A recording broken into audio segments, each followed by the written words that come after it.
Hey there mga my loves, Libra, yan no. Hi new viewers, my name is Yan. Welcome here sa mga returning kong tambayers. Thank you sa inyong walang sawang pagtambay. And yes, kung hindi niyo pa knows, meron pa po tayo other channel. Link is down below sa ating description box. Kaya kung interesado kayong tumambay dyan din, kita-kita din po tayo there. Every day nag-upload tayo ng daily collective readings, no? Kahit anong zodiac sa ninyo, welcome kayo doon. Basta just take only what resonates. Meaning, i-claim nyo lang yung mga mensaheng nag-resonate for you guys. Then kung hindi, just leave the rest behind kasi baka para yun sa other viewers. And yes, no, wala po tayong gender dito, no? Babae, lalaki, LGBT, everybody welcome. Cross-watchers ni Libra, welcome din. Kung may Libra placement sa kanilang natal or birth chart, welcome din po kayo dito. So, yun nga no, kung papansin niyo, mayroon tayong two decks dito. Angel of the Day, Demon of the Day. No, yung demon mga babes, so hindi porket demon, demonyo na agad. May role din sila, no, given by God, no. So, ang role nila, no, has something to do with, they're always present, no, sa ating agony, no. They're always present dun sa ating mga traumatic experiences, no. Why is that, no?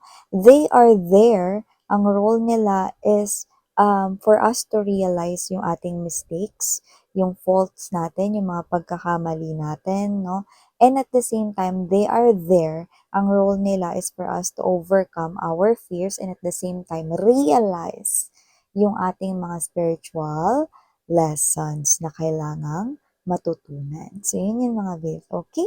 So, bago tayo mag-shuffle ng other messages, nakuha muna tayo ng Demon of the Day for Libra. Archangel Michael, thank you so much for palagi ang present sa reading ni Libra. Can you get the Demon of the Day for Libra, please? Demon of the Day for Libra, please. Okay, so let us see sino ba ang Demon of the Day for you guys, no? Demon of the Day mo, Libra, is si Eligos, no? Or paano ba ito binabasa? Eligos. Yan, variety na lang tayo. So, conflict is around you or is coming soon.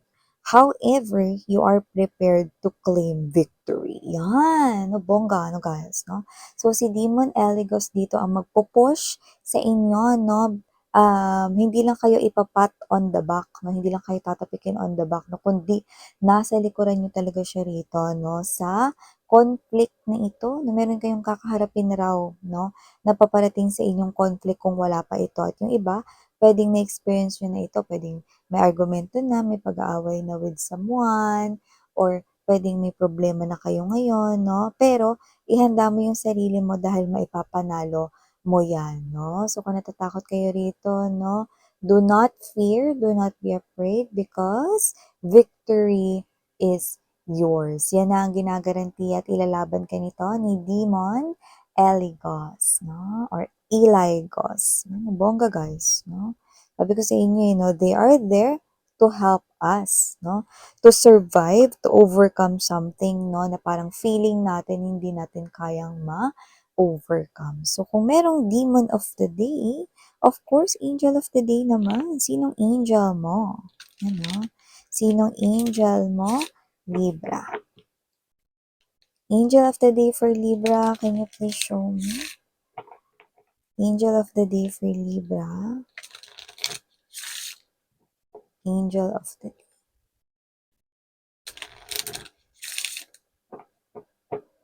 Okay. Angel of the Day for Libra. Ang Angel of the Day mo, Libra, ay si Pahalia. Or Pahalia. Pahalia can help you with difficult conversations. Reach out to someone you've been avoiding. Yan, no? Maaring meron ka nga ritong ka-argumento, kaaway, may misunderstanding sa inyong dalawa. Baka yun yung conflict na tinutukoy dito, no? Kaya yun yung lumabas, no? With this demon Eligos, no? Or Eligos, no? So, I think meron dito na parang nagkakaroon rito ng awkwardness, pwedeng nagkakahiyaan din. At the same time, pwedeng may argument talaga na hindi kayo nagkakaintindihan, no? But soon, maayos din ito, no? At may papanalo mo rin ito. Siguro meron rin ikaw na parang nahihirapan na ipaintindi sa isang person, no? Alam mo kasi hindi lahat mga babes, no, is kagaya mo or kagaya natin nakakaintindi ng gusto nating iparating, no? Minsan, distorted ito lalo na kapag kagalit or galit, no? Galit. Lalo na kapag galit ang isang person, no, iiba yung meaning, 'di ba? So I think meron dito na parang nahihirapan kayong kausapin or paintindihan. So nakikita ko na posibleng yun ang conflict. But Angel Pahalia and Demon Eligos will help you to overcome those. Yan. So kuha na tayo ng iba pang mga messages na dapat mo pang malaman, no, sa other areas ng life mo, Libra.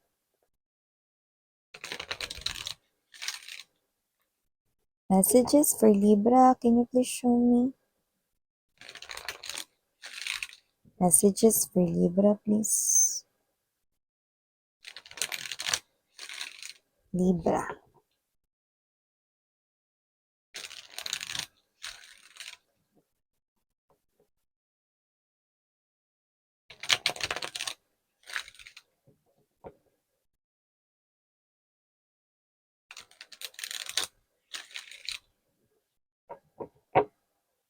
Okay, so let's go ahead and check these messages here for ya, Libra. So Libra, you do have here guys, the Page of Cups. Andito din po for you guys, Moon card energy.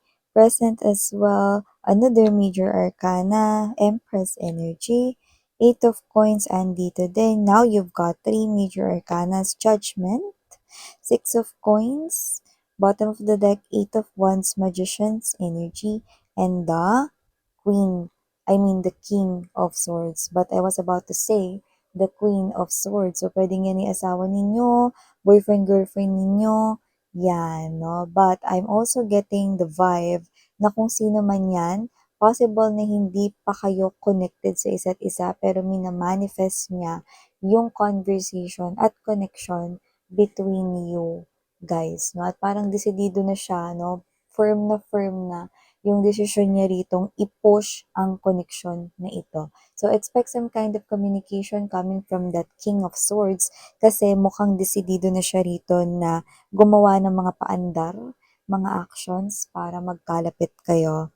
Libra, magiging mas giving siya sa kanyang time at efforts dito sa loob ng connection na ito. No? Wala pa talagang connection, pero gusto niya mag-effort para magkaroon ng maliit na koneksyon hanggang sa palaguin at palaguin ito. Bongga. So, maliban dyan, Libra, nakita tayo dito ng energy kung saan maaring meron dito na mas nakababata sa inyo, mas bata sa inyo, no? Or, pwede rin naman na kung medyo sa trabaho ninyo, mas nauna kang magtrabaho or matagal-tagal ka dyan, possible na dun sa newbies or medyo katrabaho mo na hindi ganun katagalan, no? Diyan sa pinagtatrabahuhan mo, maaring sa kanya mo malaman, no, ang negosyo na ito or sideline na ito, no?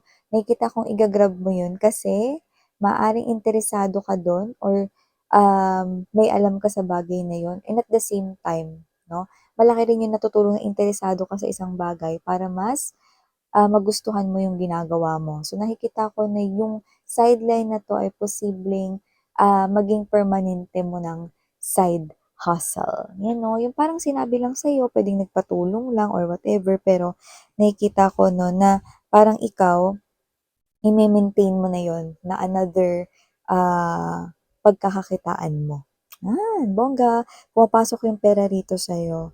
Libra. Ano, kung ano man yan, pwedeng nag-i-spark rin kasi yung creativity mo and at the same time, nakita kong may interest ka dun sa bagay na yun. Like, interesado ka talaga doon. So, nakita ko dito ng three major arcanas kung saan mukhang meron dito na parang gift sa'yo, Libra, sa universe dahil meron ka ritong napagtagumpayan na isa sa pinakamalupit na pangyayari sa life mo na parang medyo very traumatic for you. So, nakita ko rito ng prosperity sa inyo, guys, no? So, nakita tayo rito, no, ng palagiang pagkain sa hapagkainan. May pag-unlad rin dito sa inyong kaperahan. May new beginning rito, no, sa inyong area, no, ng life. Actually, lahat, no, parang full circle ito, no? With the 360 degrees turn of events, changes, mukhang mas magiging maganda at mas maalawan na yung buhay mo sa susunod na mga buwan at lalo na itong taon na to, no, na 2025. Libra, yan, no? At saka meron ditong energy, ha, na yung iba na hindi kayo pinapansin ng crush ninyo dati, papansinin na kayo. Pero wait lang, ha, wala munang masyadong mag-a-assume, yan, no? Kasi nakikita ko rito na kung sino man yung crush ninyo, halo-halo to, ha, pero magpapakatotoo ako.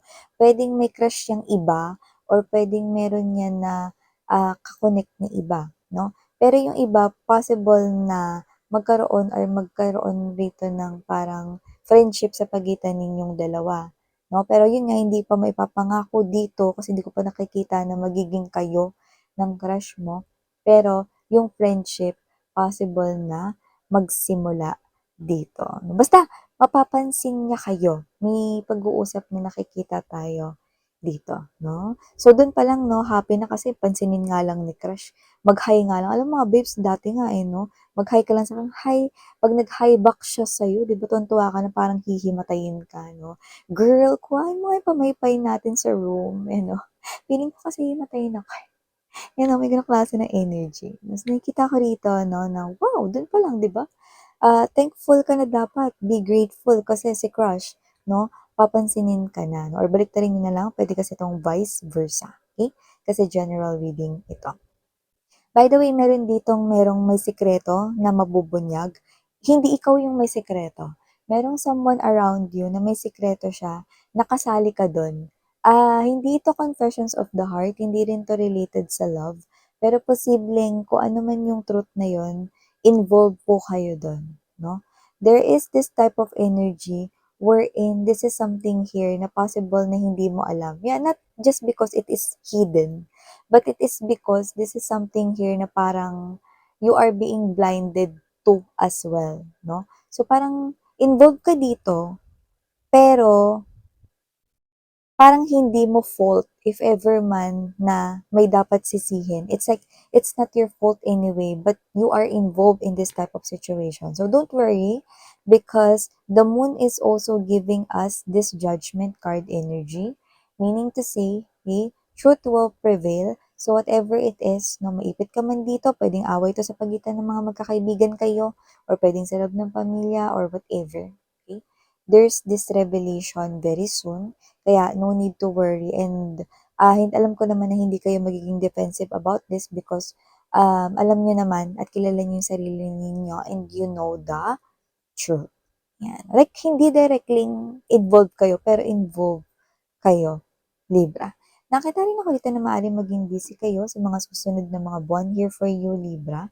Possible na meron ka ritong mga paperworks na parang marami kasi nakikita natin, no?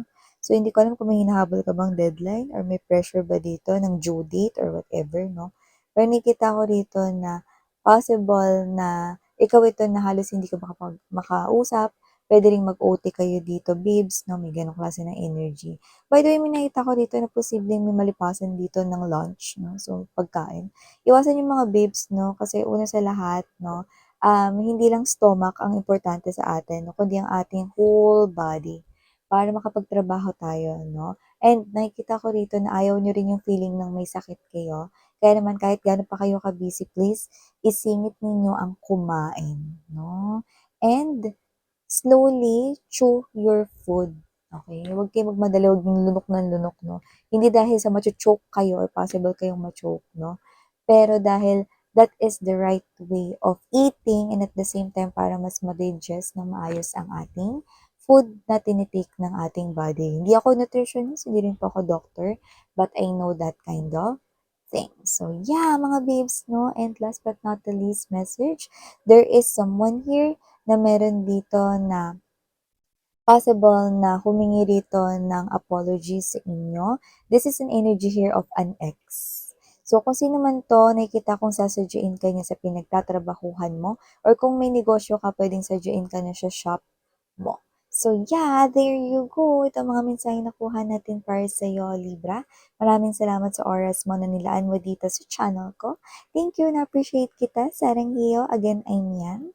Love and light. Annyeong!